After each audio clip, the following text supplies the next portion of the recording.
Some people even call them rebels. This is what all the fuss is about. It's like snow surfing. Sweet. Straight out of backside. But get real.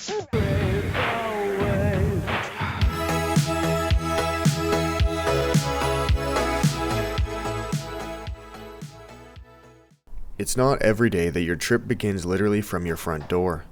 For this one, I packed my bag, saddled my bike, and pedaled off to reach my end destination of Deep Cove, or North Van, starting from Squamish. I split the journey into 2 days. Day 1 on the bike, a night camping on the shores of Indian Arm, and day 2 paddling the length of Indian Arm in my pack raft. I call this the back route to Vancouver.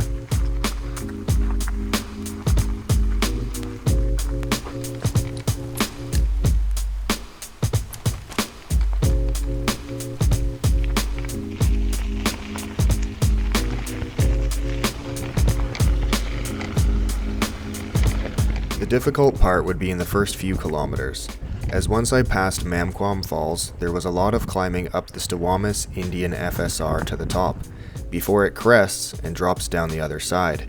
This was spent mostly pushing my bike.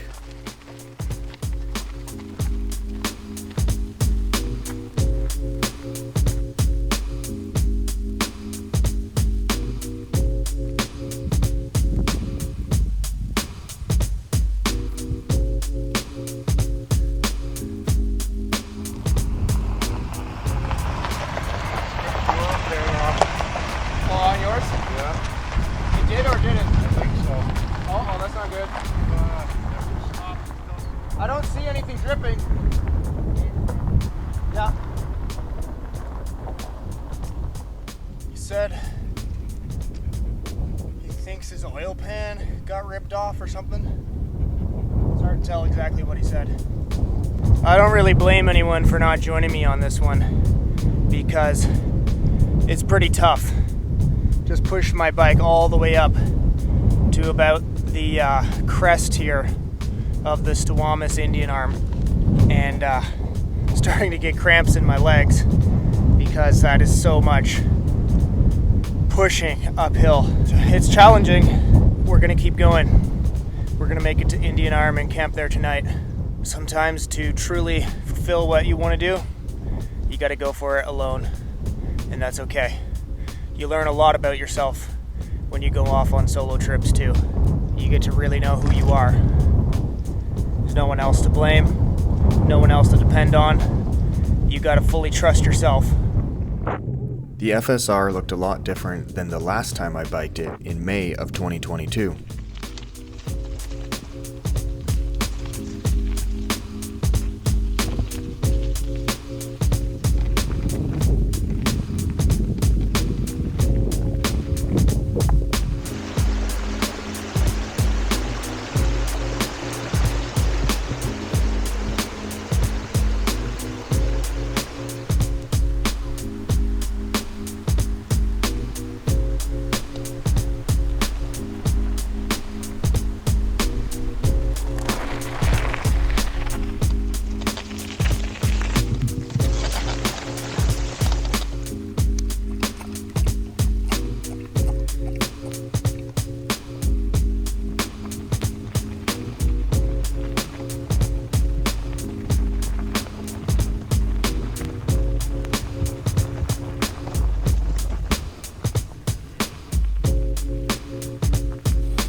Wow, Indian River Falls is beautiful. I've never been to this spot before. The crystal clear water flowing between the rocks is amazing. There's almost like a natural water slide there if that pool was higher, but the water level's low right now. I should come back earlier next summer.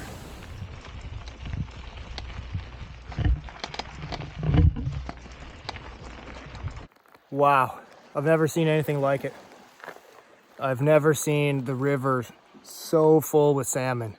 It's basically black with their backs. Is that pink salmon that have black? Anyway, nearly the whole thing from shore to shore is covered with salmon. And you kind of see their backs poking out of the water. these little ridges. Those aren't ripples. Those are the backs of the salmon. There's like a million right here under the bridge. It's clear water. It's a rocky bottom with stones. Yeah, it's a gorgeous spot.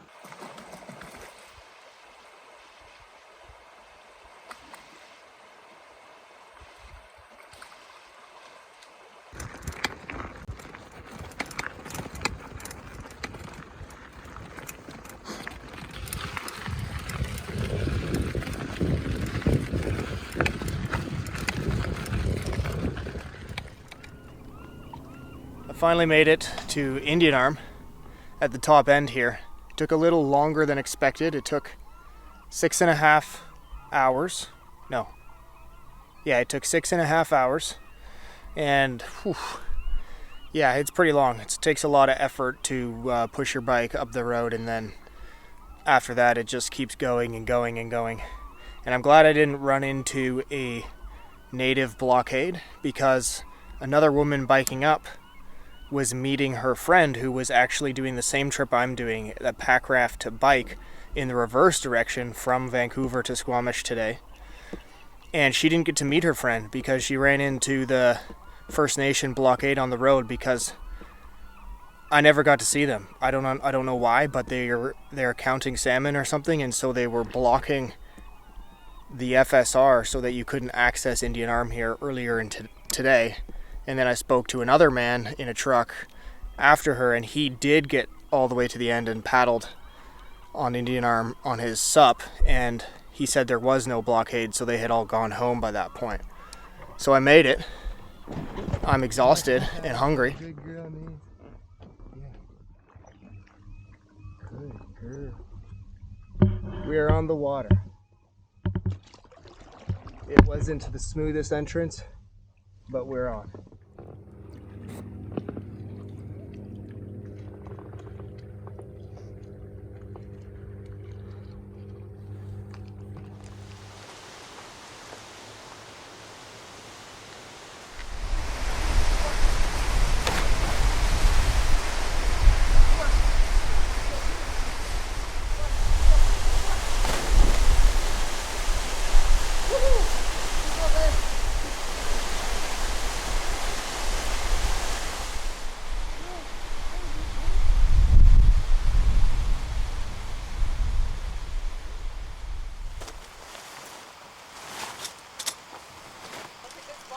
Yeah, everything else was full, so. No, that's fine, yeah. Yeah, it's all good.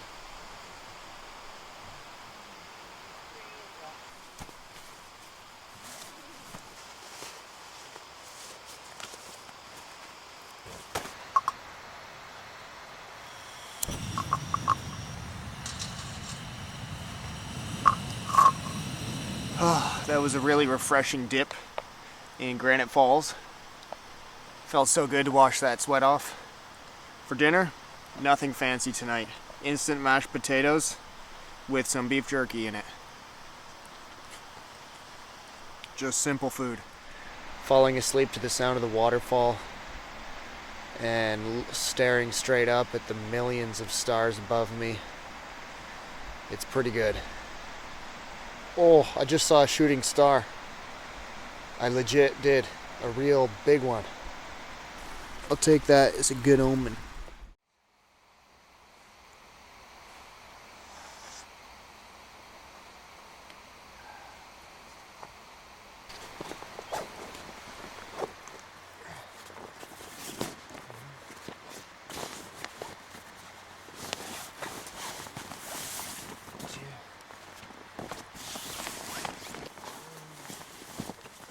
This is it.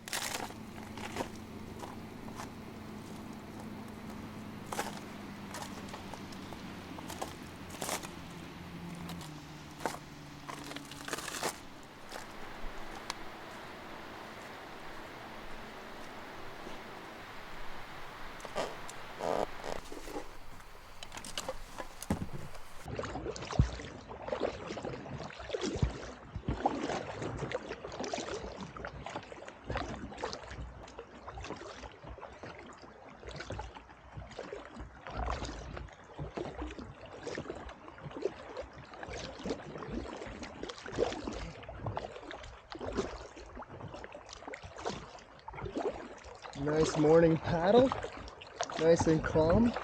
The tide's pretty low. I hope it kind of stays in lull now.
Rhythm to our strokes. We'll get there a little bit at a time.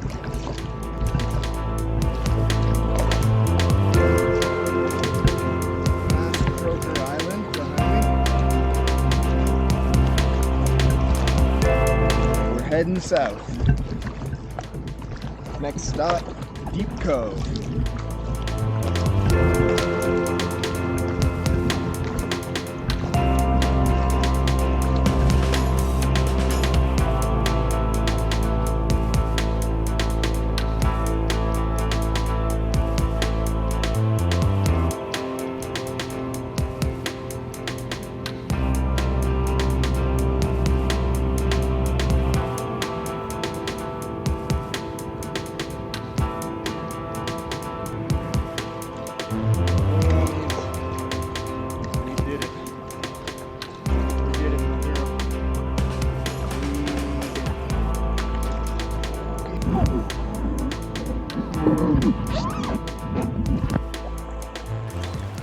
All in all, my biking distance was approximately 42 kilometers, and the paddling distance was 18 kilometers, for a total of 60 kilometers, all human-powered. I did this route just to prove that it can be done, and to prove to myself that I am capable.